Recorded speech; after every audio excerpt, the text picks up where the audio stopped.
Hello dears, എല്ലാവർക്കും സുഖമല്ലേ?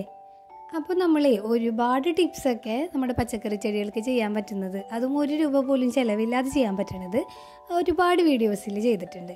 അപ്പോൾ അതുപോലെ തന്നെ ഒരു കുഞ്ഞു ടിപ്പായിട്ടാണ് ഇന്നത്തെ വീഡിയോയിൽ വന്നിട്ടുള്ളത് കേട്ടോ. പ്രത്യേകിച്ച് ചിലവൊന്നും ഇല്ലാതെ ഉണ്ടാക്കിയെടുക്കാൻ പറ്റുന്ന വളങ്ങളെന്ന് പറയുമ്പോൾ തന്നെ അത് മിക്കതും ഉണ്ടാക്കിയെടുക്കുന്നത് നമ്മുടെ അടുക്കള വേസ്റ്റിൽ നിന്നായിരിക്കും അല്ലേ. അടുക്കളയിൽ പ്രത്യേകിച്ച് ഒന്നും തന്നെ വേസ്റ്റ് ആയിട്ടില്ല എന്നാണ് എനിക്ക് തോന്നുന്നത്. മുമ്പ് പല വീഡിയോസിലും നമ്മൾ അത്തരത്തിലുള്ള വളങ്ങൾ ഉണ്ടാക്കിയിട്ടുണ്ട്. ഇനിയും ഒരുപാട് ടിപ്സ് വരാനുണ്ട്. അതെല്ലാം ഉൾക്കൊള്ളിച്ചുകൊണ്ട് ഒരു വീഡിയോ ആയിട്ട് ചെയ്യണമെന്ന് ഞാൻ വിചാരിക്കുന്നുണ്ട് കേട്ടോ. അപ്പോൾ ഇന്ന് നമ്മൾ നോക്കാൻ പോണത് നമ്മളുടെ എല്ലാവരുടെയും വീട്ടിൽ ഉണ്ടാക്കുന്ന ഒരു സാധനമാണ് ദോശമാവ് അല്ലെങ്കിൽ ഇഡ്ഡലി മാവ് അല്ലേ. അപ്പോൾ ചില സമയത്തെങ്കിലും അത് ഇരുന്ന് കേടുവന്ന് പോകാറുണ്ട്, അല്ലെങ്കിൽ ബാക്കി വന്ന മാവ് കുറച്ചെങ്കിലും ഇരുന്ന് പുളിച്ചു പോകണ ഒരു അവസരം വരാറുണ്ട്. അപ്പോൾ അത്തരത്തിൽ മാവുകൾ പുളിച്ചു പോയി കഴിഞ്ഞിട്ടുണ്ടെങ്കിൽ നമ്മളത് കളയേണ്ട കാര്യമില്ല. അത് ഏത് രീതിയിലാണ് നമ്മൾ ചെടികൾക്ക് കൊടുക്കേണ്ടത് എന്ന് അറിഞ്ഞിരുന്നാൽ നമുക്ക് വളരെ ഹെൽത്തി ആയിട്ട്, പ്രത്യേകിച്ച് കീടബാധകളൊന്നും ഇല്ലാതെ, കണ്ടില്ലേ ഇതുപോലെ ഒരുപാട് കായ്കളായിട്ട് നിൽക്കുന്ന മുളക് ചെടി ആയാലും പച്ചക്കറി ചെടികളായാലും നമുക്ക് ഉണ്ടാക്കിയെടുക്കാൻ പറ്റും. അപ്പോൾ ഈ ഒരു ദോശമാവ് നമ്മൾ എങ്ങനെയാണ് ചെടികൾക്ക് കൊടുക്കേണ്ടതെന്ന് നോക്കാം കേട്ടോ. പലപ്പോഴും നമ്മൾ ഫ്രിഡ്ജിലാണ് ദോശമാവ് സൂക്ഷിക്കാറ്. ചിലപ്പോഴൊക്കെ അത് അധിക ദിവസം ഫ്രിഡ്ജിലിരുന്ന് പുളിച്ചു പോകാറുണ്ട്, അല്ലെങ്കിൽ നമ്മൾ ഫ്രിഡ്ജിലേക്ക് എടുത്ത് വെക്കാൻ മറന്നിട്ട് അത് അവിടെ ഇരുന്ന് പുളിച്ചു പോകാറുണ്ട്. ഏത് തരത്തിൽ കേടുവന്ന മാവാണെങ്കിലും, അതായത് പഴക്കം ചെന്ന മാവാണെങ്കിലും, നമുക്കതിനെ ഒന്നുകൂടി വെച്ച് ഒന്ന് പുളിപ്പിച്ചെടുത്തതിന് ശേഷം നമുക്ക് ചെടികൾക്ക് കൊടുക്കാവുന്നതാണ് കേട്ടോ.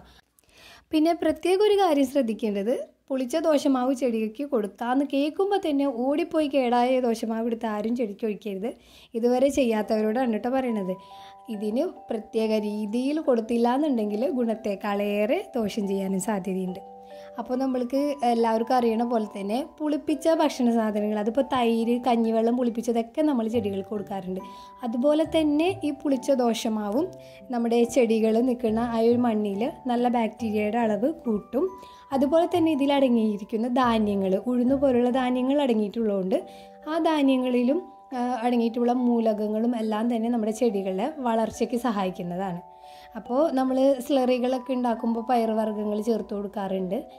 അതേ ഗുണം തന്നെയാണ് നമ്മുടെ ദോശമാവിലെ ഉഴുന്നും ചെയ്യുന്നത് കേട്ടോ.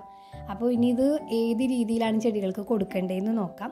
നന്നായിട്ട് നേർപ്പിച്ചിട്ട് മാത്രം നമ്മളിത് ചെടികൾക്ക് കൊടുക്കാൻ പാടുള്ളൂ. ഇപ്പോൾ ഇങ്ങനെ കാണുമ്പോൾ നിങ്ങൾക്ക് ഇതിൽ എത്ര അളവ് വെള്ളം ചേർത്തെന്ന് മനസ്സിലാവുണ്ടാവില്ല അല്ലേ. ഇത് വളരെ കുറച്ച് മാവുള്ളൂ.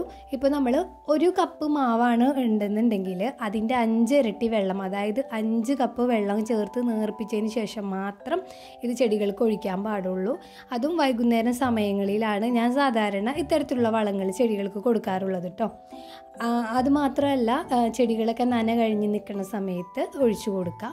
അതോടൊപ്പം തന്നെ വളരെ ചെറിയ തൈകൾക്കൊന്നും ഒഴിക്കാതെ ഇതുപോലുള്ള വലിയ തൈകൾക്കാണ് ഞാൻ ഇത്തരത്തിലുള്ള പ്രത്യേകിച്ച് ദോശമാവ് പുളിപ്പിച്ചതൊക്കെ ഒഴിച്ചു കൊടുക്കാറുള്ളൂ. ചെറിയ ചെടികൾക്ക് ഒഴിച്ചു കൊടുക്കുമ്പോൾ അത് ചില സമയത്തെങ്കിലും അതൊന്ന് വാടി പോകാനുള്ള സാധ്യതയുണ്ട്. അപ്പോൾ ആ ഒരു കാര്യം എല്ലാവരും പ്രത്യേകം ശ്രദ്ധിക്കുക കേട്ടോ. അതുപോലെ തന്നെ വെള്ളം ചേർക്കണ കാര്യം, വെള്ളം ചേർക്കാൻ കറക്റ്റായിട്ട് അളന്ന് തന്നെ ഒഴിച്ചു കൊടുക്കുക. ആരും അതിലൊരു പിശുക്കും കാണിക്കരുത്. നന്നായിട്ട് ഡൈല്യൂട്ട് ചെയ്ത് ഒഴിച്ചില്ല എന്നുണ്ടെങ്കിൽ ചിലപ്പോൾ വലിയ ചെടികളാണെങ്കിൽ പോലും കരിഞ്ഞു പോകാനുള്ള സാധ്യതയുണ്ട്. അപ്പോൾ ഇതുവരെ ചെയ്യാത്തവരുണ്ടെങ്കിൽ ഒന്ന് ട്രൈ ചെയ്ത് നോക്കൂ കേട്ടോ. നല്ല മാറ്റം തന്നെ കാണാൻ പറ്റും. അപ്പോൾ ഒരു തവണ ഒഴിച്ച ചെടിക്കാണെങ്കിൽ കുറഞ്ഞത് ഒരു 2 ആഴ്ചയെങ്കിലും കഴിഞ്ഞിട്ട് വീണ്ടും ഇത് ഒഴിക്കേണ്ടതുള്ളൂ. അപ്പോൾ ചെയ്യാത്തവരുണ്ടെങ്കിൽ ചെയ്തിട്ട് ഫീഡ്ബാക്ക് അറിയിക്കുക. മറ്റൊരു വീഡിയോ ആയിട്ട് വരാം. അതുവരേക്കും ബൈ ബൈ.